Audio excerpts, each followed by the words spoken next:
எது திராவிடம் என்று வரையறுக்க வேண்டும் என்றால், நிலத்தால் திராவிடம் வரையறுக்கப்பட்டது ஒரு காலத்தில்.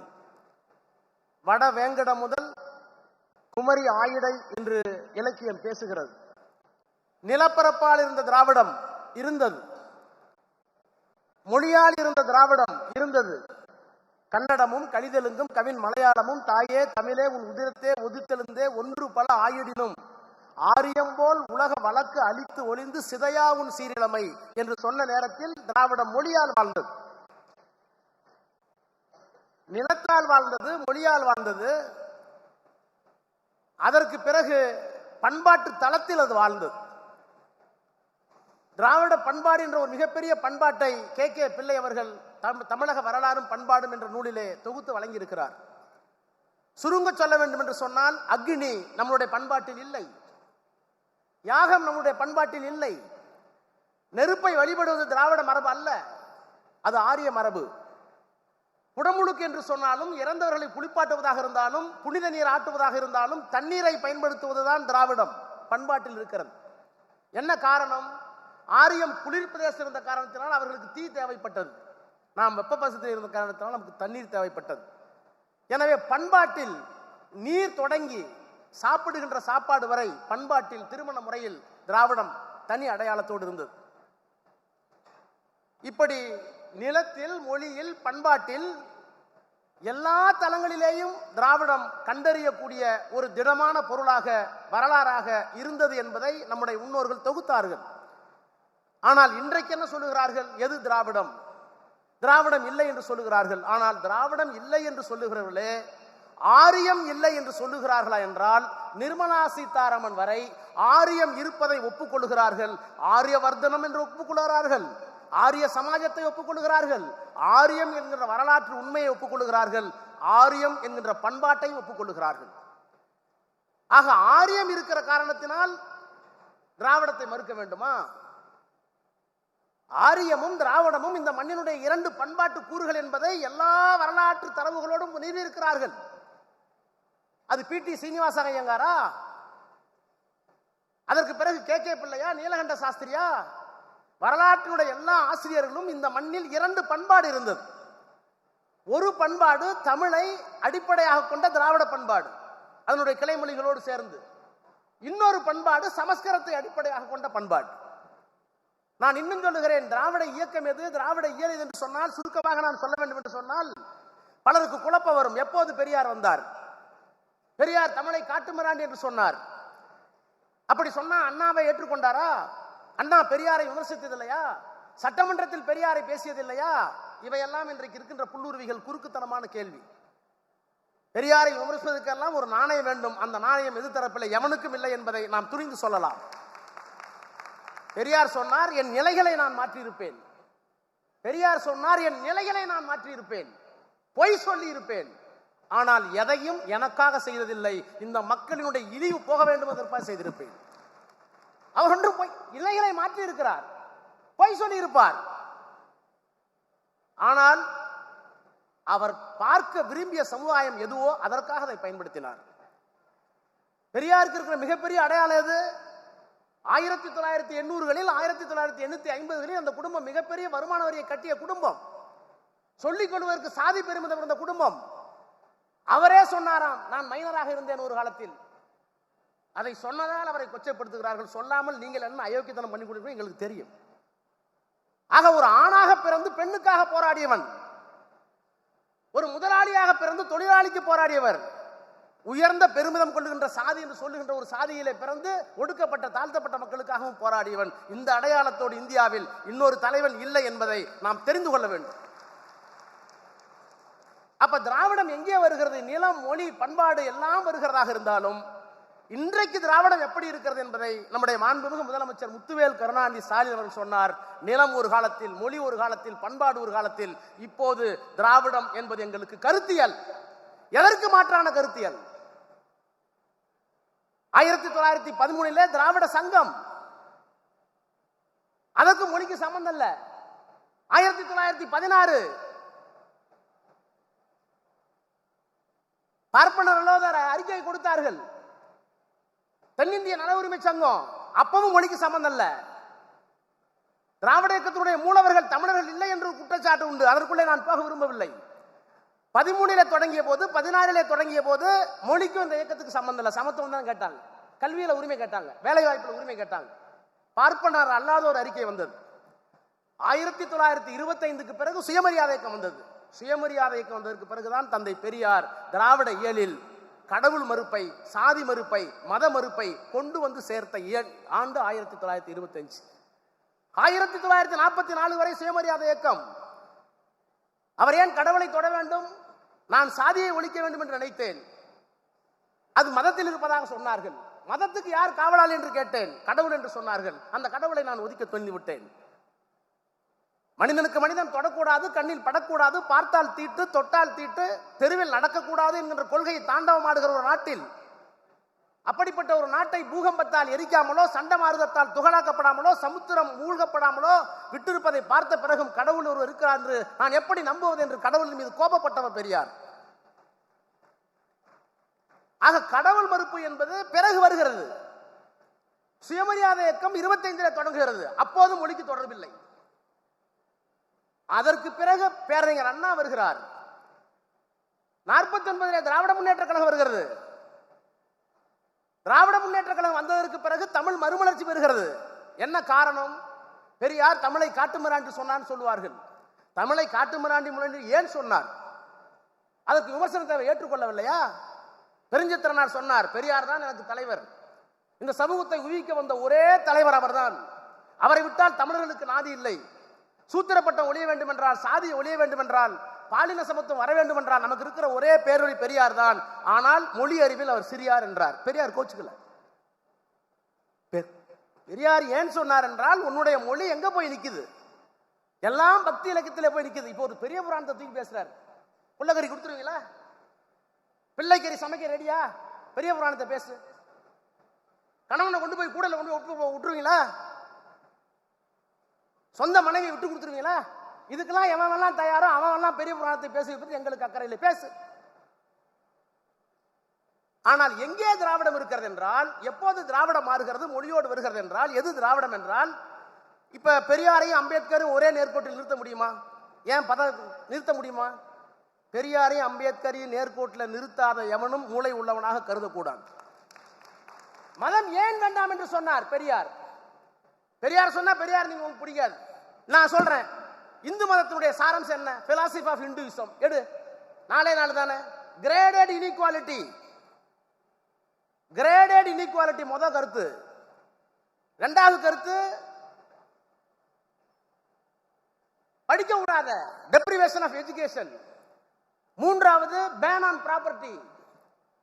மூன்றாவது உமன் எம்பவர்மெண்ட், உமன்ஸ் உரிமை, பெண்ணுக்கு உரிமை கொடுக்காத. இந்த நாளும் தான் இந்து மதத்தினுடைய தத்துவம் என்று அம்பேத்கர் சொல்லுகிறார். கிரேடட் இன்இக்வாலிட்டி ஒண்ணு இல்ல. முதலியாரிலே 3 வகை. அந்த முதலியார் இந்த முதலியார் பொண்ணு கொடுக்க மாட்டார். முக்குளத்தோர்ல 3 வகை. அந்த முக்குளத்தோருக்கு இந்த முக்குளத்தோர் பொண்ணு கொடுக்க மாட்டார். ஆதி திராவிடரில் 4 வகை. அவர் இவருக்கு பொண்ணு கொடுக்க மாட்டார். அதத்தான் கிரேடட் இன்இக்வாலிட்டி, இந்து மதத்தினுடைய முதல் தத்துவம். அதற்கு பிறகு பெண்ணுக்கு உரிமை கொடுக்காத, சொத்து கொடுக்காத, படிக்க விடாத யாரையும். இந்த 4 தான் இந்து மதத்தினுடைய தத்துவம் என்று பெரியார் சொன்ன போது உங்களுக்கு கோபம் வரல. அம்பேத்கர் தான் சொன்னார் புத்தகத்தில். அதனால்தான் நாங்கள் ஒரு கோட்டை நிறுத்துகிறோம். ஆக இந்த மதத்தை எதிர்த்தது இந்த மத தத்துவத்தை கொண்டு வந்தது ஆரியம். இந்த 4 கொள்கைகளையும் ஆதரித்தது ஆரியம். அதை மறுத்தது திராவிடம். அதை மறுத்தவர் பெரியார். அது சரி என்று சொன்னவர் அம்பேத்கர். எனக்கு இருக்கிற ஒரே தலைவர் அம்பேத்கர்னு பெரியார் சொன்னார். தமிழ்நாட்டு மக்கள் என்னிடம் வர வேண்டாம், எனக்கும் சேர்த்து தலைவர் தமிழ்நாட்டில் இருக்கிறார் என்று அவர் சொன்னார். அந்த 2 பேத்துக்கும் பிரச்சனை இல்லை. இப்ப உனக்கு என்ன பிரச்சனை? பாபு சிதம்பரனாருக்கும் பெரியாருக்கும் பிரச்சனை இல்ல. பெரியார் படத்தை பார்த்தா கும்பிடுவார், அவருக்கு இப்ப பிரச்சனைங்கிறாங்க. ஆணைமுத்துக்கும் பெரியாருக்கு என்ன பிரச்சனை? பெரியார் கூட ஆணைமுத்து வாழ்ந்தாரு, அவருக்கு பிரச்சனை. ஆக எதையெல்லாம் திரிக்க வேண்டுமோ அவ்வளவும் திரித்துக் கொண்டிருக்கிறார்கள். ஆக மதம் என்றால் இப்ப இதெல்லாம் விட்டுருவோம். இதெல்லாம் பெரியார் பேசுனது, அம்பேத்கர் பேசுனது. இன்னைக்கு என்ன திராவிடம்? இன்னைக்கு ஒண்ணும் இல்ல. சமத்துவம் பேசுவது யார்? ஆதிக்கத்தை ஏற்றுக்கொள்வது யார்? ஆதிக்கத்தை ஏற்றுக்கொண்டால் ஆரியம், சமத்துவத்தை பேசினால் திராவிடம். பெண் உரிமை பேசினால் திராவிடம், பெண் இப்படித்தான் இருக்க வேண்டும் என்று பழைய முறையை சொன்னால் ஆரியம். அதையெல்லாம் தாண்டி இப்போ ஒன்று வந்திருக்கு. அறிவியல் பேசினால் திராவிடம், மூடநம்பிக்கை பேசினால் ஆரியம்.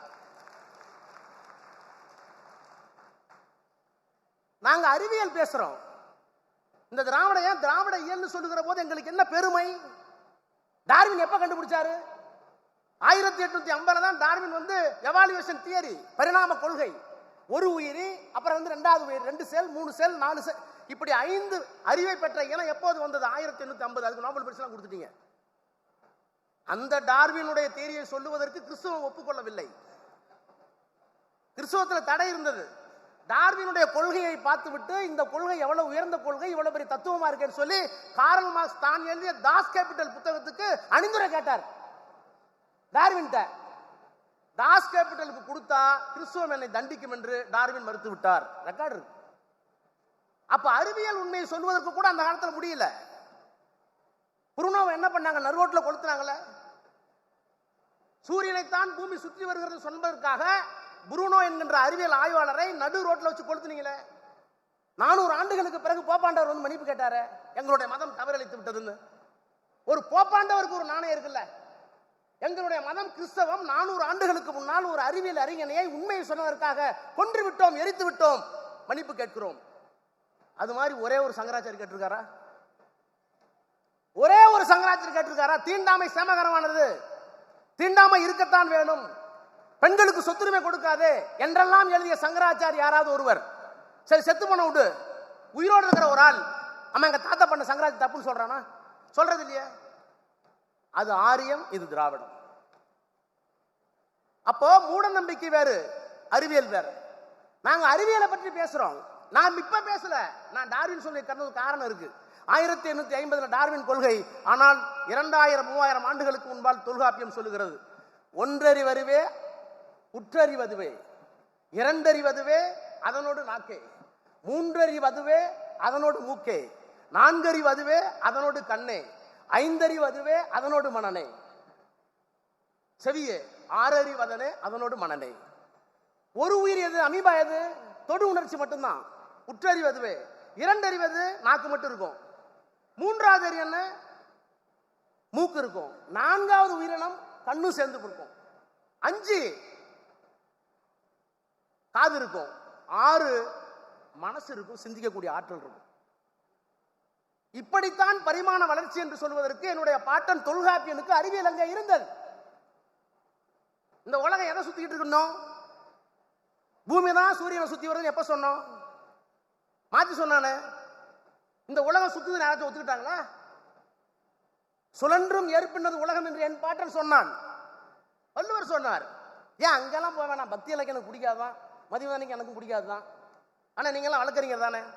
இப்போ உங்க எவிடன்ஸ் ஆக்ட்ல என்ன? இப்போ புதிய எவிடன்ஸ் ஆக்ட் எனக்கு தெரியாது. நான் பிராக்டிஸ் பண்ணும்போது பழைய evidence act. Source of evidence என்ன? சோர்ஸ் ஆஃப் எவிடன்ஸ் 3 தான். Documentary evidence, direct evidence, customary evidence. இந்த 3 தானே. இந்தியன் எவிடன்ஸ் ஆக்ட்ல அதான் இருந்தது. எப்ப கொண்டு வந்தீங்க? 1800 சென்டர்ல கொண்டு வந்தீங்க, மெக்காலா கல்வி முறைக்கு பிறகு. ஆனா எங்க பக்தி இலக்கியத்தில் இருக்க, திருவிளையாடபுரத்தில் இருக்க, சுந்தரனார் இன்னொரு பேரை வந்து எடுத்திருப்பாரு. அவர் வந்து தான் கொடுத்த வாக்குறுதியை மீறி கல்யாணம் பண்ணிக்க போவாரு. திருமணம் பண்ணிக்க கூடாது. அவரு திருமணம் பண்ணிக்க போறாரு சுந்தரர். அதை தடுத்து ஆட்டுக்கொள்வதற்கு சிவபெருமான் வர்றார். கதை போய், ஆனா எழுதி வச்ச நேரத்தில் என்ன இருக்குன்னு பாருங்க. கல்யாணம் பண்ணிக்க கூடாது என்பது ஏற்கனவே அவருக்கு விதிக்கப்பட்ட விதி. அதை தாண்டி சுந்தரர் திருமணம் செய்து கொள்ள போகிறார். ஒரு அடிமை திருமணம் செல்லக்கூடாதுன்னு அப்ப இருக்கு. அப்ப சிவபெருமான் போய் சொல்றாரு, நீ எனக்கு அடிமை திருமணம் பண்ணக்கூடாதுங்கிறார். நான் ஒரு பிராமணன், எப்படி நான் வந்து ஒரு அந்தனர் எப்படி பிராமணா இருக்க, அடிமையா இருக்க முடியும்? நான் சூத்திரம் இல்லையே. நான் அடிமை என்பதற்கு என்ன? அப்ப கேட்கிறார் சுந்தரர், நான் அடிமையா? காட்டு. ஆட்சியில், ஆவணத்தில், அன்றி காட்சியில் 3இல் 1 காட்டுவாய். ஆட்சியில், ஆவணத்தில், அன்றி காட்சியில் 3இல் 1 காட்டுவாய். 3 எவிடன்ஸ் கூட எனக்கு. தமிழை எழுதி வச்சிருக்கான். இலக்கிய முட்டாள்தனமா இருக்கலாம், ஆனால் இன்னைக்கு இருந்த நடப்பு எவிடன்ஸ் ஆக்ட் எங்கள்கிட்ட இருந்திருக்கு, அறிவியல் இருந்திருக்கு, எல்லாம் இருந்திருக்கிறது.